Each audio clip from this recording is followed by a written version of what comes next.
The story begins with a basketball game. The team has only 44 seconds left to win. A player named Mason scores 2 baskets at the last moment and wins the game. But that's when he starts seeing a burned creature. Mason leaves the celebrations and heads straight to the locker room. He has an old artifact hidden here. The burned creature is coming right at him. So Mason smashes the artifact to pieces. After that, the rest of the team walks into the locker room.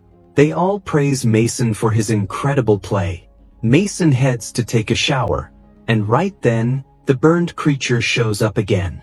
It burns Mason alive, completely engulfing him. The story jumps 6 months ahead. A girl named Chris is sitting by the window, staring down below. Her cousin Rel barges straight into her room. Chris just moved here. Today is her first day at a new school. The moment she walks in, she notices a girl named Ellie. Chris finds the name Hoser written on her locker, which was Mason's nickname. Mason's teammate Dean walks up and tells her she can't use it. Dean's girlfriend Grace comes over and asks Rel who this girl is. Dean says, "Are you the new girl who just got out of junkie rehab after she killed her dad?" Chris kicks Dean right between his legs. A teacher shows up and sends all 4 of them to detention after school. Ellie speaks up and says the new girl did nothing wrong. So this teacher, Mr. Craven, throws her into detention too. Afterward, Ellie apologizes to Chris for all the things Dean said. Meanwhile, Chris finds the same old artifact inside her locker. She opens it up. Inside, there's a whistle shaped like a skull. And it's whispering her full name, Chrysanthemum. Chris is just about to blow it when the bell rings. She heads to detention instead. There, the whistle falls out of her bag. Mr. Craven takes a close look at it. The second he sees it, he knows exactly what it is. There's something written on it. He translates the meaning. Summon the dead. Mr. Craven calls it school property and refuses to give it back. He ends everyone's detention early, telling them to just write a 5-page essay on the role of pre-prepared sacrifice in ancient Mesoamerica. Grace invites everyone over to her house to work on the essay together. And Rel has a crush on Grace. At the same time, Mr. Craven is listing the artifact online to sell it. He blows the whistle to check if it still works. Rel remembers he left his comic book in the classroom. He walks in and sees Mr. Craven right outside the room. Rel peeks inside and discovers the teacher is trying to sell the artifact online for a huge price. Meanwhile, outside, Chris runs into a youth pastor named Noah. He tells her she should come by his church sometime for a good time. He tries to offer her something. That's when Rel shows up. But Noah completely overpowers Rel without breaking a sweat. Rel tells Chris that Noah sells drugs to the kids who come to his church. And a year ago, one of them overdosed. Back inside, Mr. Craven realizes the whistle is gone. Over at Grace's house, Rel shows everyone the whistle and reveals he has it. At that same moment, Mr. Craven starts hearing strange noises. He thinks it's his cleaner, Charlie. He calls out for Charlie and walks outside. But standing there is a strange-looking man. Mr. Craven tells him the school is closed and he's trespassing. That's when Charlie actually shows up beside him. Mr. Craven laughs it off and says he's just been working a little too much. But the moment he walks back into his classroom, the bald stranger appears. The man crushes Mr. Craven's lungs. The hair falls off Craven's head. He dies looking exactly like the stranger, an identical copy. Back at Grace's house, she blows the whistle in front of everyone. They all cover their ears. After the whistle sounds, the entire atmosphere around them shifts. Something feels different. As they're all leaving, Ellie invites Chris to a festival, saying she'd really like it if Chris came. Chris asks Rel if Ellie is straight. Rel smiles and says, "I think we're gonna find out." Back home, Chris can't stop overthinking how to respond to the invite. And right then, through her window, she spots someone standing on a tree outside, watching her. Right then, Rel walks in. He looks outside but doesn't see anyone there. In the middle of all this, Chris accidentally sends a message to Ellie. Ellie asks about tomorrow. Rel grabs the phone and types back, "See you tomorrow." Over at her place, Ellie is drawing a chrysanthemum. Grace is still hanging out by her pool. That's when she hears something. She figures it's her little brother, but this is something else entirely. Grace starts getting scared. She moves closer to check, but no one is there. Then she feels a hand touch her face. She spins around. Her brother is standing right behind her. He just came to call her inside. The next morning, Rel and Chris arrive at school. And right there they learn the news. Mr. Craven is dead. He had stage 4 lung cancer. But just yesterday, the man looked perfectly fine. At the same time, Ellie spots someone sitting in front of her. The figure starts moving in a strange, unnatural way. It looks almost exactly like her. Ellie and Chris head to Mason's house to return the whistle. The front door is open. Music is playing inside.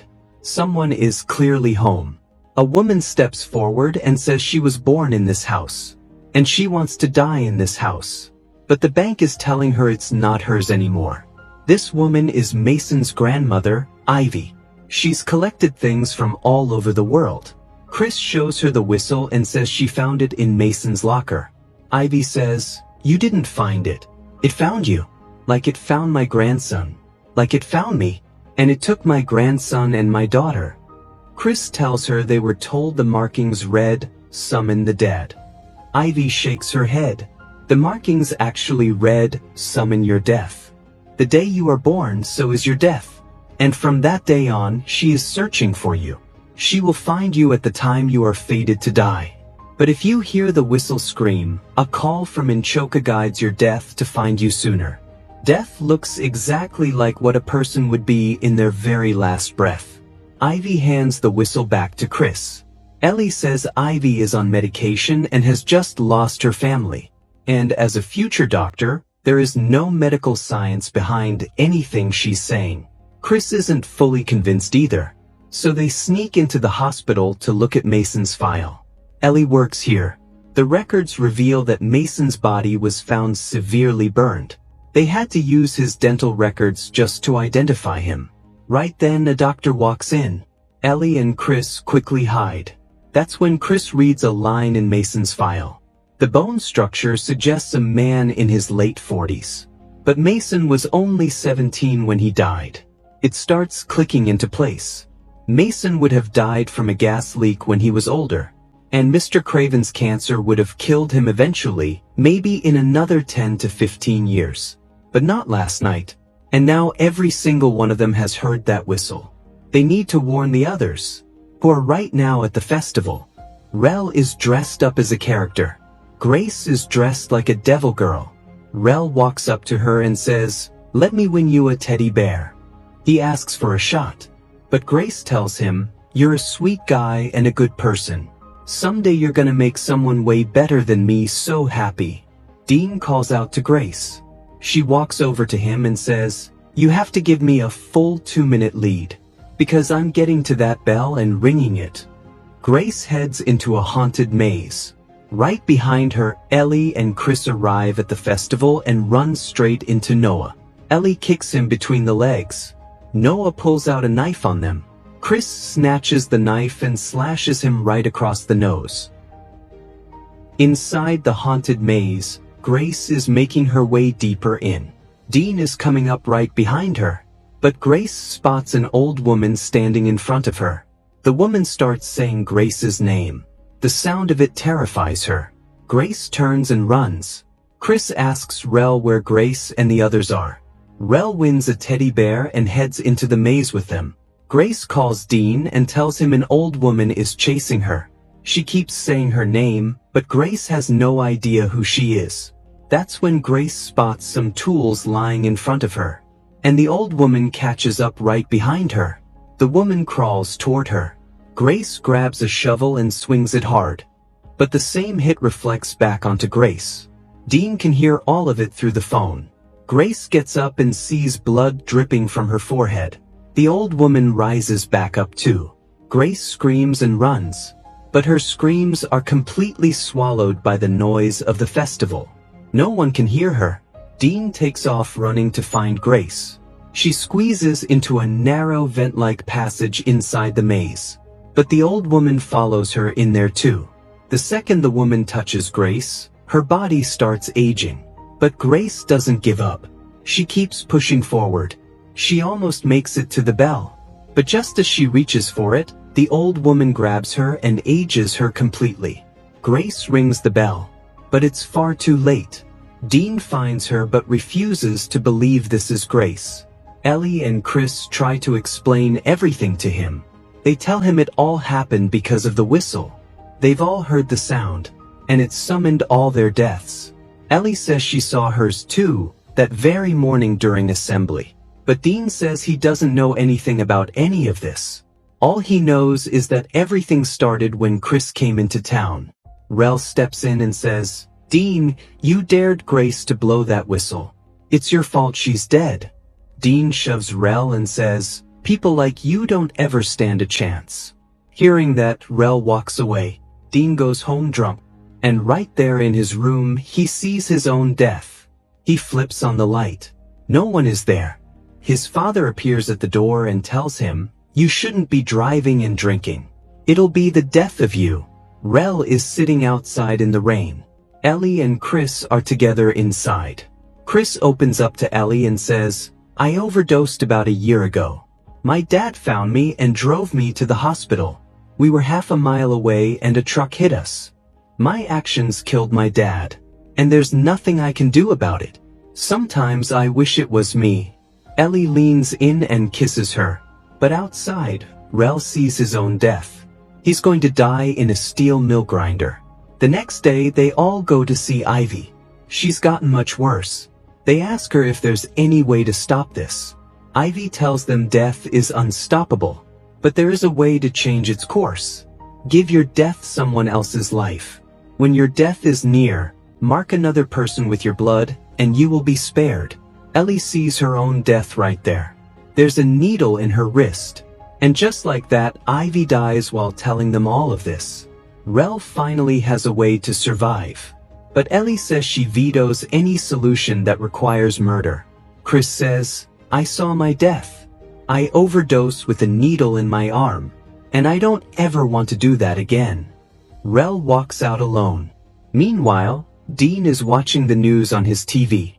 They're reporting on a body found at the festival. It hasn't been identified yet. That's when Dean's doorknob starts rattling. The door swings open and a hand reaches through. Dean panics and throws a chair at the door. His dad comes and asks what happened. Dean won't open the door, no matter what his father says. And right then, his death comes from behind and slams into him like a full-speed car crash. Dean's parents burst inside and watch their son die right in front of their eyes in the most horrifying way. On the other side of town, Chris and Ellie reach Rel's room, but he's not there. All they find is a photo of a steel mill, and a page ripped from a comic book. Rel is outside Noah's church, watching him. He walks in carrying a gun and tells Noah, "You have to do what I say." Noah laughs and says, "I bet you don't even know how to use that gun." Rel fires a shot and shatters a vase. But right then, a bell rings. Noah uses the distraction to lunge for the gun. The two of them struggle. Noah grabs the gun for himself, but Rel says, "I don't die this way." Noah pulls the trigger.